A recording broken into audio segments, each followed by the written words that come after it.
Um, so we're changing government A up a little bit, which means not much to you unless you're one of the few that has to take it over again. But I've taken out a project on three branches of government, and the new project for this class is going to be four branches of government. And in its place, you're going to learn about the three branches of government through what are focus notes. And again, remember, my focus notes in my classes are very specific to a certain topic. So in this case, checks and balances and actually separation of powers as well. So you're going to first click on this, watch this video. It's a quick little video here on checks and balances and the idea of separation of powers. And then you're going to answer these 9 questions over Article 1, Article 2, and Article 3. That talks about different checks, different balances, things like that. Now, to understand this, like when you got somebody in check, I don't know if y'all use that anymore, but if you got somebody in check, that means you have them in control, right? So a check on the power of the legislative branch is like, for instance, the president can veto something, which is an answer in here. But so that's the example of that. President can veto legislation. So that's for part one of these focus notes. For part two of it, you're going to go look at the Constitution itself and list the powers of government. So remember, in Federalist 51, James Madison basically argues that it's in human nature for our leaders to try to get as much power as possible. So they create a government that balances each other. So not one branch can be more powerful than the others. Originally, the legislative branch was going to be the most powerful branch. It's the longest of the articles in the Constitution. It comes first. Okay, and it sort of had the most power.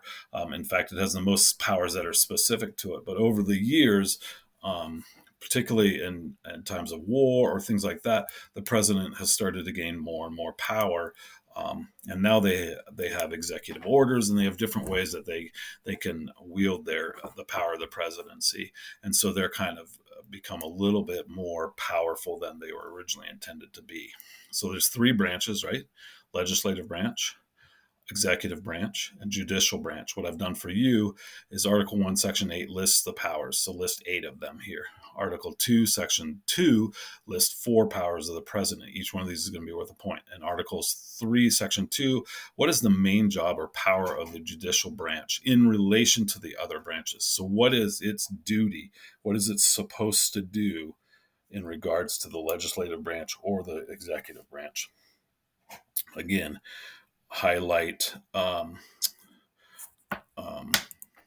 what you wrote here in green, words that you don't understand, and then down here you're going to write why are checks and balances important. I forgot to put that in there, but why are checks and balances, what you've highlighted in blue, important, right? Highlighted in blue. And then you're going to fill that in, and don't just write, like, you really need to explain why they're important. I know sometimes people have this tendency to sort of say, just kind of repeat what they've highlighted here, and I actually need this described.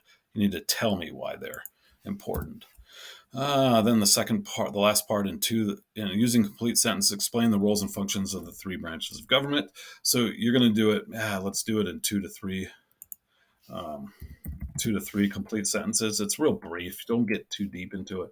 And then in 2 to 3 complete sentences, explain how separation of powers and checks and balances affect the U.S. government. It's sort of like a review of what you've learned up here in this video and from those notes there. Again, you're going to combine those two, and that's going to be a response to your discussion question, which will follow on this one. I can show you in the government class where it is. And good luck. And here we go.